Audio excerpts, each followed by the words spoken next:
Hello and welcome to those of us who are joining us live online, and also welcome to those who are listening to our rebroadcast. Today, I am really excited to be interviewing Hope Pavich, who's the Executive Director of Care for Friends. Their program began in 1968 as a small meal for people who are experiencing homelessness. And when Hope took the helm 7 years ago, she led a massive transformation. She's just moved into a new $9.2 million community hub, which is now Care for Friends' third campus in the city of Chicago, offering food, healthcare, and housing support. They also have a mobile food pantry serving 31 of the city's 50 wards. And so today I'm going to interview Hope about all of that and specifically dive into the strategy behind Care for Friends' recent acquisition of Chicago's South Loop Community Table program. Welcome to the show, Hope. Thank you so much. It's great to be here. So Hope, I want to start by asking a question. You've led Care for Friends through massive transformation. Most recently, you brought South Loop Community Table into the Care for Friends umbrella. Why was this the right move at the right time for you?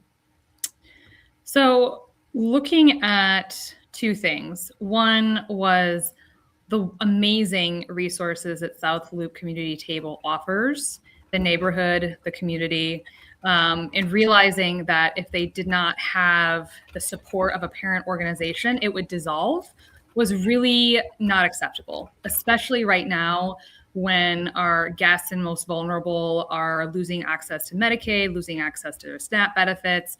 We need places like South Loop more than ever. So looking at that, and then at the same time, working with the board right after we had completed our strategic plan and seeing that not only did we have the capacity to take on South Loop and merge with them, but also looking at the strategic plan and realizing that that merger would really align with so many of the priorities that the board and staff and leadership had outlined for the next 3 years it couldn't have been a better time between the strategic planning process wrapping up and looking at the needs of the city in that moment.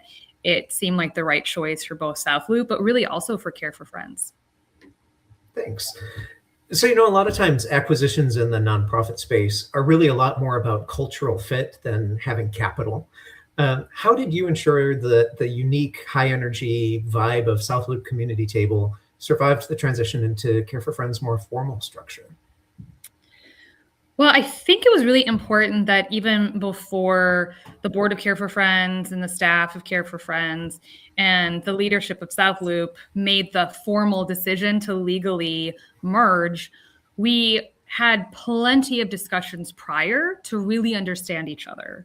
And we had kind of pilot programs to see, would this be a good fit? So would our volunteers fit well there? Would their volunteers feel at home working over at the Care for Friends Edgewater facility? And those answers were yes. And so going into the formal merger and the formally acquiring South Loop, we already knew that dynamic was there. And so we really leaned on the leadership and the people of South Loop Community Table to make sure that culture didn't die, right, with the merger, and to keep up the vibe and to keep up that weekly dinner party atmosphere. That was something that they had already created and they'd already nurtured at South Loop. So we just trusted that would continue because nothing besides the fact that, we were taking them on was changing. They were still having this amazing volunteer base. They were still serving this incredible community. They were still housed in this incredible church in the South Loop. And so just really trusting in the community that they had already built was really important to make sure that the vibe continued even after we merged together. A little bit earlier, I met with one of the key leaders at South Loop Community Table, and they also shared that feedback that cultural fit was really important to them.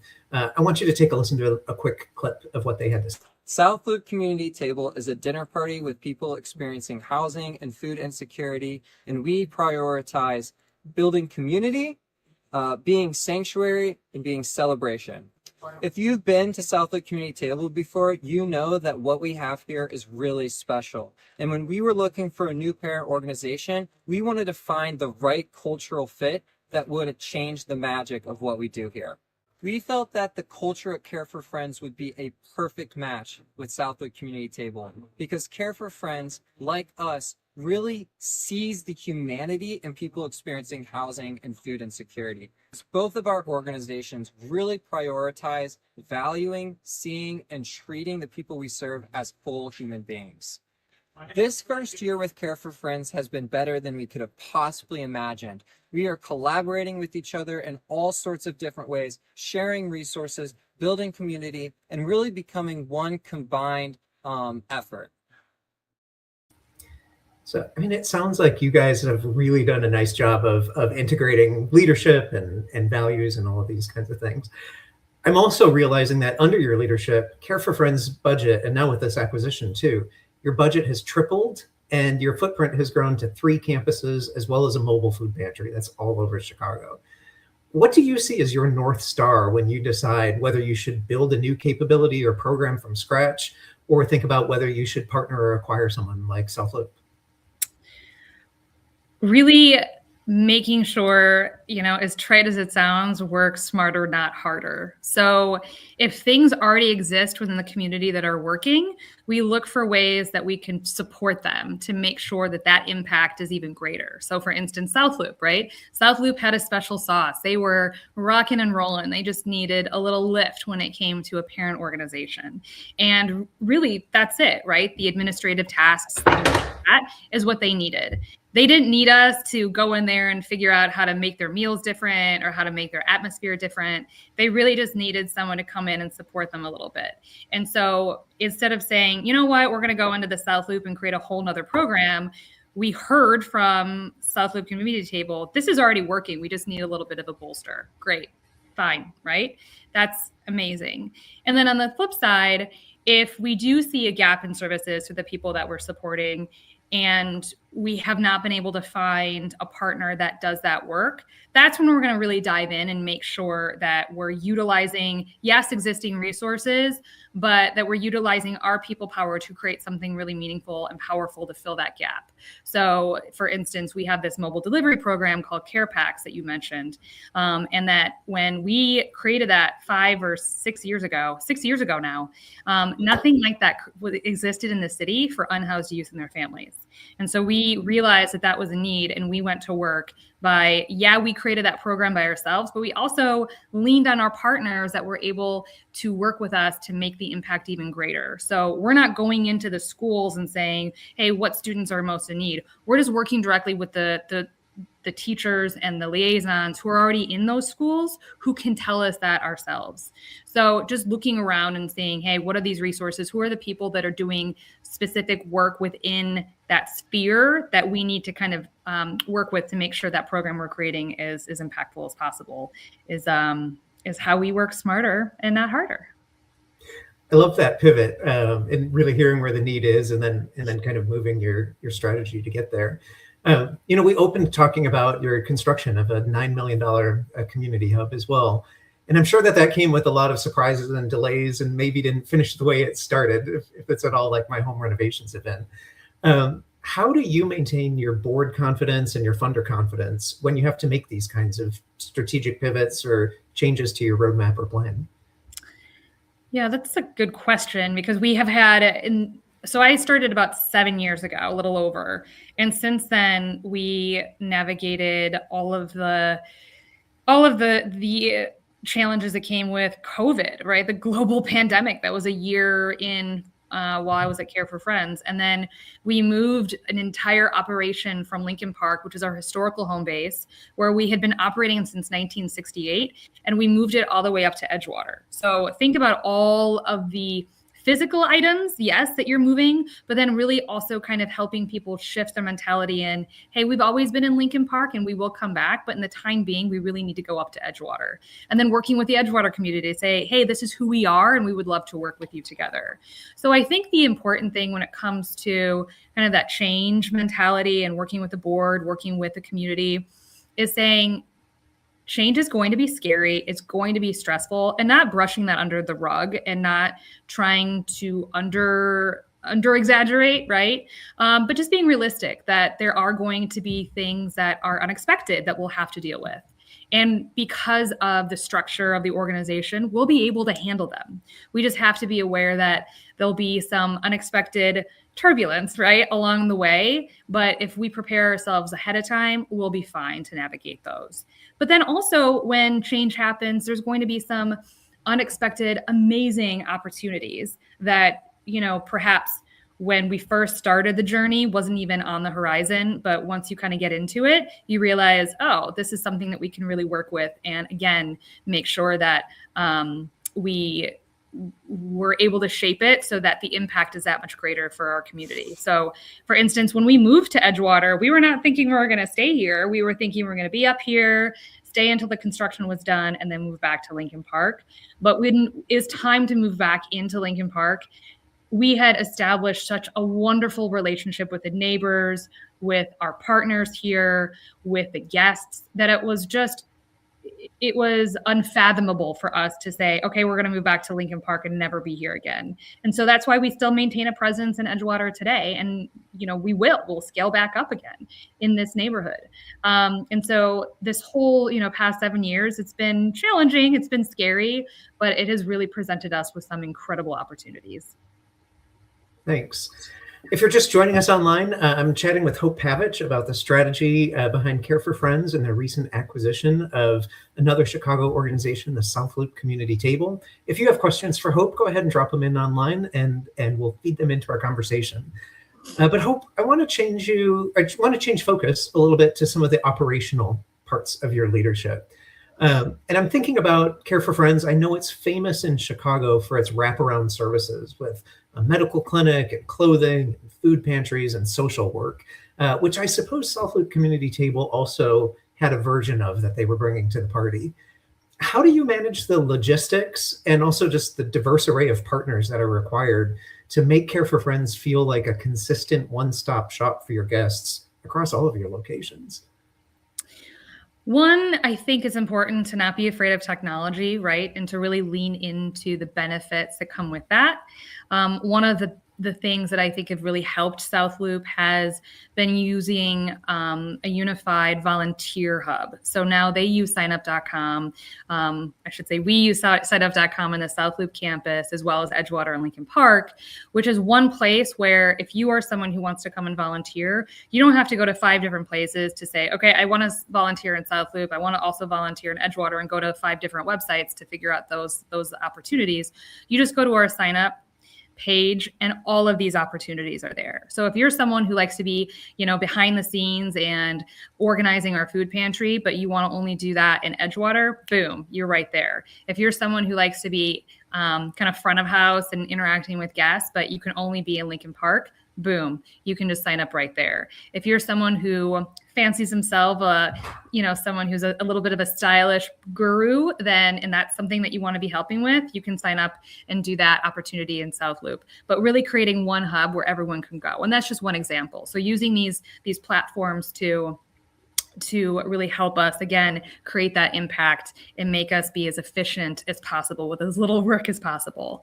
But then on the flip side, also leaning into that person-to-person contact, because sometimes you'll have the hub, but there is just one opportunity that, and again, I'm just using the volunteer as an example, but there'll be that one opportunity that we just really struggle to fill. So who's in your community, and who may not have even seen that as an option. And you can go to and say, you know what, Bob, we've been really struggling with finding someone who can help us receive deliveries. Is that something you can take on? And having that person-to-person, having those relationships and knowing who might be not just available, but interested in taking something like that on is also really important. So I would say, yes, the technology piece of it, but also when it comes to logistics and operations, still having those interpersonal relationships is incredibly important when it comes to the streamlined processes of getting things done.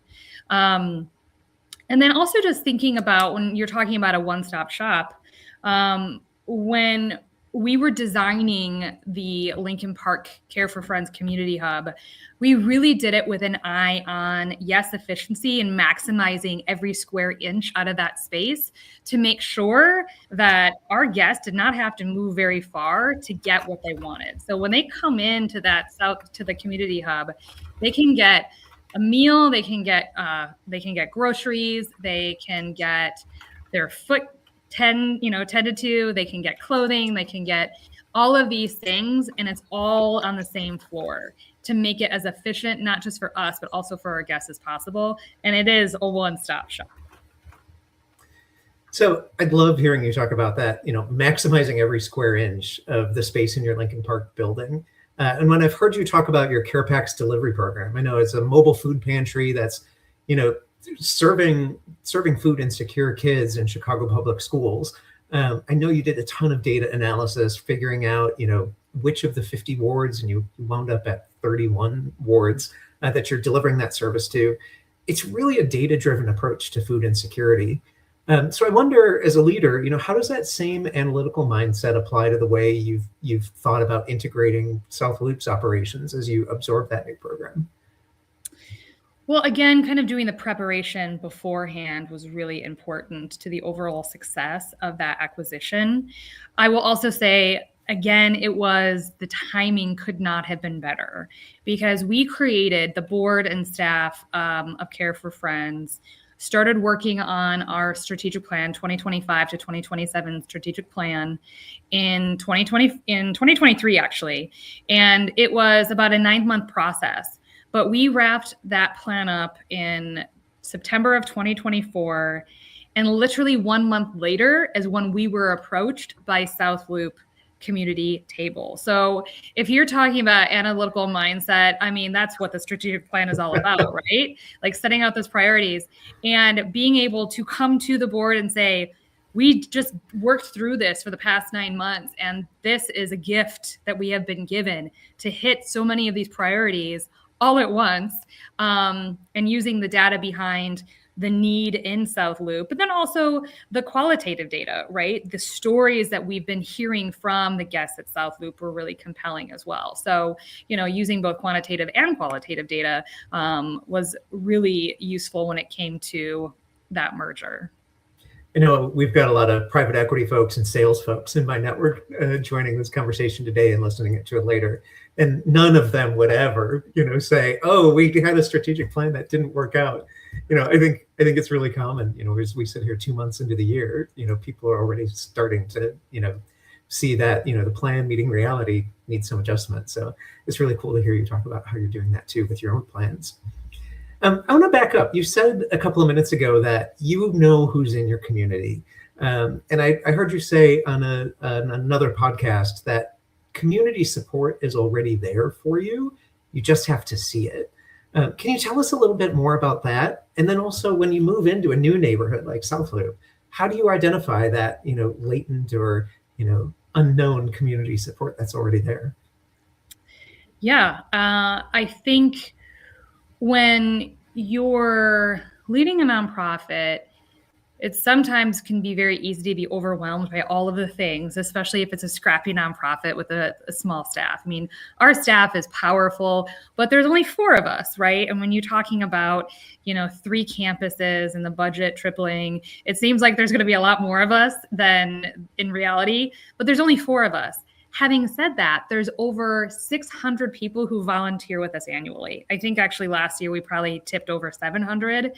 And yes, that's some folks who are unique, meaning they may have come to Care for Friends because they traveled to Chicago and just wanted to volunteer at a local food pantry. But then there's also volunteers who come to us almost every program, or at the very least every week they're volunteering with us. And so acknowledging that the work can't be done without them, right? And really leaning on the power that they bring to the work is incredibly important to just the overall output, right? I would be remiss if I didn't admit that we couldn't actually do what we do without them. And not just saying thank you, but also feeling good that you've created something together that people want to be a part of and that people want to come and volunteer their time. Time is the most precious commodity. I would argue time and time again, no pun intended, more than money, right? I mean, that's the one thing you just can't get back. And to look at the amount of people who come to Care for Friends and literally give their time because that's what they want to do and want to be a part of is amazing. And so just kind of, again, leaning on that reality, right? Don't talk yourself out of it. People are there because they want to be there. And then kind of leaning on them a little bit. Hey, you've already done this, for Care for Friends. Would you be interested in stepping up or kind of shifting what you typically do to help us with this, issue? Could you be a part of the solution here as you have helped us be a part of the solution on this part of, the Care for Friends operations? And then when it comes to a new community like South Loop, one, same thing, right? They were a well-oiled machine when they came to us. They just needed a little booster. But then also look at the community that we're already working in, so Lincoln Park, Edgewater, and see what has been so helpful in those areas for us, and then try to mimic it in South Loop. So for instance, we love our alderwomen, Lenny Hoppenworth, Minot Hoppenworth, and Timmy Knudsen. I mean, they are phenomenal ambassadors of our work, and they are cheerleaders of our work, and they will help us move things forward time and time again. And so, we're now working with trying to create that relationship with Alderman Dowell in the South Loop, right? Because yes, we're doing amazing work that I think that the alderman should be aware of, but there's resources within the city that definitely the South Loop community table could benefit from to, again, bolster the impact that we're getting to our community. Same thing with the chambers of commerce. We have phenomenal opportunities with, for instance, the Andersonville Chamber of Commerce. They have been amazing when it comes to helping us with fundraising and just overall boosting the visibility. They've really boosted our social media presence, which then helps with everything, right? Donors, volunteers, just overall community, people coming to the meals. So the same thing, we'll start engaging with the Chamber of Commerce, in the South Loop. So just looking around to see, hey, what's really been effective in the neighborhoods in which we're already operating and mimicking kind of those and nurturing those relationships in the new neighborhoods that we go into. I really like how you're talking about figuring out what's effective and what do people want, and how diverse those needs can sort of be. When we announced the date of this, I got a private message online from someone said that they're following Care for Friends right now because they volunteered on a corporate day out. I think you have like a corporate Thursdays program or volunteer like that. Mm-hmm. Can you talk a little bit more about, how do you create those moments that, serve the individual volunteers need, the companies need, Care for Friends need with, those kind of, unique intersections? Well, one, listen to people, right? Because people will come, and if it's a one-off opportunity, then we have very specific things that need to get done in the day, right? So today, for instance, we had this amazing group, a high school group from Simeon High School, hosted by our partner Embark, phenomenal. But they came in and right off the bat, we said, hey, we need people who are going to help serve our food. We need people who are going to run the food pantry. We need help. People who are going to organize the food pantry. We need people who are going to actually make Valentine's Day cards for our guests. And we didn't say, you're going to do this, you're going to do this, because we don't know, right? We didn't know these students. They came in today for the first time. So we needed to ask them, where are you comfortable? Where do you want to be doing the work? Because guess what? If we forced a square peg, round hole situation, those kids are not going to have a good experience. Their teachers are not going to have a good experience. Our partner is not going to have a good experience. So just really making sure that you are listening to what people want to be doing. We have enough work to get done that we have, I would say, the luxury of being able to offer, a wide variety of different activities for people. If they're outgoing, we got you. If they're outgoing, but they kind of want a little alone time too, we got you. If they are introverted, we got you, right? So we have enough opportunities to really kind of hit all the different personality types. But you need to listen to people and what they want, because if you're forcing them into something that really doesn't resonate and doesn't gel with them, and they're not feeling connected to the work or to the people around them, they're not going to come back, And we always do for new volunteers a brief intro of what we do, but also why we do it and how they're going to meet some folks who, same thing, right? You go out into the world, you're going to meet a wide variety of people, and it's going to be the same thing here. People are coming here for support and services for a wide variety of reasons. So just to kind of come in with an open mind and an open heart is also really important. So we kind of provide the why more than the what, and I think that really resonates. But again, it comes back to listening. Fantastic. I hope, as I think about all the things that have changed over the last year with this new merger and acquisition of South Loop Community Table, what's one leadership lesson that you learned that you know you're going to rely on again into the future? So this is just for me, but I would say don't be afraid to take chances. Don't be afraid to take some risks. Not ones that don't make sense, of course. They have to be relatively calculated. But we like to say here, we're going to throw it at the wall and see what sticks, right? Something's going to fall right off and something's going to stick and grow, right? And that's really where we want to focus. But don't be afraid, right? Make sure that you're doing the preparation to ensure the most successful outcome as possible, so that if it doesn't work out, you know you've laid that groundwork and that just is not going to be a good fit for you in the community. But if it does work out, whew, how beautiful is that, right? You know, the culture at Care for Friends is supportive of that, of taking these calculated risks. And, you know, I think it shows with the growth over the past 7 years that it can really pay off for the overall community and the people that we support. So I know we're just about out of time. And I really want to thank everyone who's joined us today. We're live streaming on LinkedIn, on Facebook, and YouTube. And I know that everyone who's listened to you today would agree, Hope, that you've really built a scalable model for dignity, and you're an impressive nonprofit leader in Chicago. And so we're so excited to have you in our community. Where can people find you to learn more about you and what you're going to be getting up to next?